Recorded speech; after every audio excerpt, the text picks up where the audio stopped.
He did it again. In the 89th minute, with Egypt's AFCON dream hanging by a thread, Mohamed Salah delivered a moment of pure magic. But here's the shocking part: this victory isn't just about football. It's about a nation's economy, its political stability, and a massive gamble that's dividing experts across Africa. Some say Salah's heroics have saved Egypt from disaster. Others warn it's a dangerous distraction from deep, systemic problems. Who's right? This is Kenya News Update, and we're going deep on the story everyone is talking about. To understand why a single football match matters this much, you need to understand Egypt in 2025. The nation is at a crossroads. Economically, it's battling a severe currency crisis and inflation soaring above 30%. Politically, President Abdel Fattah el-Sisi's government faces immense pressure. Socially, the mood is tense. The Africa Cup of Nations, hosted on home soil in Cairo, wasn't just a tournament. It was a national project, a calculated gamble by the state to unite the country, project strength, and provide a much-needed economic boost. Billions of Egyptian pounds were invested in stadium upgrades, security, and global broadcasts. The government's message was clear: Egypt is open, stable, and victorious. But the group stage was a nightmare. 2 draws and a loss left Egypt on the brink of a humiliating early exit. The public anger was palpable. Then came the round of 16 match against a resilient Senegal. For 88 minutes, it was a goalless, frustrating stalemate. The dream was dying. And then Salah struck. A moment of individual brilliance, a curling shot from the edge of the box. The stadium erupted. Egypt advanced. But this is where the real controversy begins. Did Salah just kickstart a national revival, or did he merely paper over very deep cracks? Let's start with the first perspective, the believers in the Salah effect.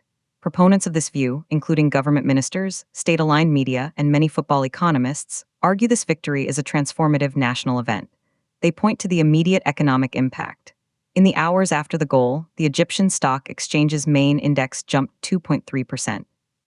Tourism bookings for Cairo, according to preliminary data from 3 major travel agencies, spiked by 15%. Street vendors, restaurants, and hotels around the stadiums reported their best night in years. Supporters argue this is just the beginning. They say national morale is an intangible economic driver.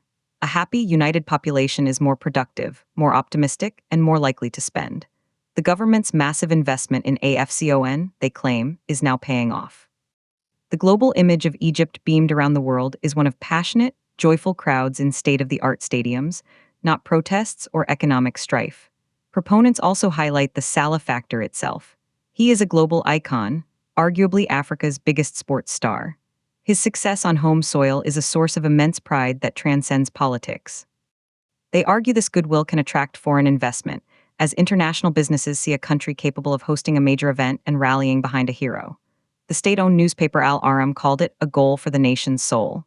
The Minister of Youth and Sports stated, "This is the spirit of the new Egypt. We overcome, we prevail." The argument is clear: football success creates a positive feedback loop of confidence, spending, and global prestige that can lift the entire country. But wait, there's another side to this story. Now, let's hear from the critics. This camp, which includes independent economists, political analysts, and activists, sees a far more cynical picture. They call the celebration bread and circuses for the modern age. Opponents counter that the government is using Salah's brilliance to distract from profound failures.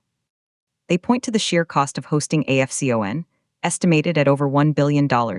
Money, they argue, that could have been used to subsidize bread, fund crumbling schools, or support the plunging Egyptian pound. Critics ask what happens when the tournament ends. The temporary hotel's jobs vanish, the fans go home, and the stark economic realities return. They see the stock market bump as speculative and fleeting, driven by emotion, not fundamentals. Furthermore, skeptics point out the immense security apparatus surrounding the games, suggesting the state is more interested in controlling the narrative and preventing any dissent under the cover of a festival. They highlight that while Cairo's fan zones are full, protests are illegal and dissent is stifled. A prominent Cairo-based economist, speaking anonymously for fear of reprisal, told Reuters, "They are selling a fairy tale." The structural problems of debt, currency devaluation, and subsidy cuts have not been solved by a football goal. If anything, it allows the government to delay harder decisions. This side argues that pinning national hope on sporting success is a dangerous gamble. It places an unfair burden on athletes like Salah and sets the public up for a crushing comedown if Egypt loses in the next round. The real victory, they say, would be economic reform and political openness, not a quarter-final berth. So who's right? Let's look at the evidence. Let's step back from the emotions and look at the hard data. History provides mixed lessons. Studies of past World Cups and continental tournaments show host nations often get a short-term consumption boost, but rarely a long-term economic miracle. South Africa 2010 saw a tourism bump, but Brazil 2014 was followed by a deep recession. The evidence suggests sporting events are poor tools for fixing deep economic woes. Now to Egypt-specific data. While post-match spending spiked, inflation data for basic goods like lentils and cooking oil remains unchanged, still crippling for ordinary families. The central bank's foreign reserves, a key indicator of economic health, show no immediate impact from the game. Expert analysis from the International Monetary Fund, which is in ongoing bailout talks with Egypt, notes that, while positive sentiment is welcome, durable stability will require sustained fiscal discipline and structural reforms. Neutral sports analysts also weigh in. They note that Egypt's advancement, while dramatic, exposed serious weaknesses in the team's overall play and over-reliance on Salah. The data from the match shows Egypt had only 40% possession and was outshot by Senegal. One moment of genius saved them. This pattern, individual brilliance masking systemic team issues, is a metaphor critics are quick to seize upon. International comparisons are telling.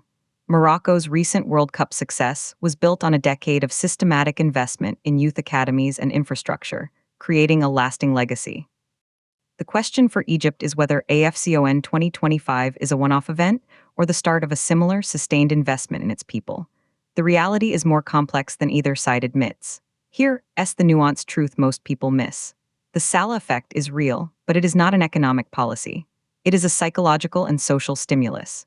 It can provide a temporary shield, a moment of collective hope that is genuinely valuable in tough times. For the millions of ordinary Egyptians who celebrated in the streets, that joy is not a distraction. It's a human necessity. It provides social cohesion and a break from daily struggles. However, the critics are fundamentally correct on the economics. No football goal can devalue the currency, repay foreign debt, or restructure subsidies. The government's gamble will only be justified if it uses this wave of national goodwill as capital to implement the difficult, unpopular reforms it has postponed. The uncomfortable truth is that both narratives are being used as tools. The government uses the victory to bolster its legitimacy. The opposition uses the tournament's cost to highlight government mismanagement. Caught in the middle are the Egyptian people, who deserve both moments of national pride and a sustainable economic future. One does not have to cancel out the other. So, how does this affect ordinary people? Immediately, there's a feel-good factor. Shopkeepers see more customers, fathers have a happy story to tell their children, and national pride gets a boost. But the rent is still due at the end of the month. The price of fuel is still high. The impact is emotional more than financial. What to watch for now is the quarterfinal. A win extends the feel-good window and increases the economic bump. Loss could lead to a sharp, painful return to reality, potentially magnifying public frustration. The key indicator won't be the next scoreline, but the government's actions in the weeks after the tournament ends. Will it announce new austerity measures? Will the pound stabilize? The beautiful game has given Egypt a respite, but the much harder game of economic survival continues. So the debate is clear. Is Mohamed Salah's goal a turning point for Egypt or a temporary escape from its problems? The evidence shows it's a powerful moment of hope, but not an economic solution. Now I want to hear from you. Are you team Salah effect or team dangerous distraction? What do you think? Drop a 1 in the comments if you believe this victory can spark real change, or a 2 if you think it's just a short-term spectacle. Let's get a debate going below. Share this analysis with someone who needs to see both sides of this story. For deep dives into the stories that shape our continent and beyond, make sure you subscribe to Kenya News Update today for more breaking news.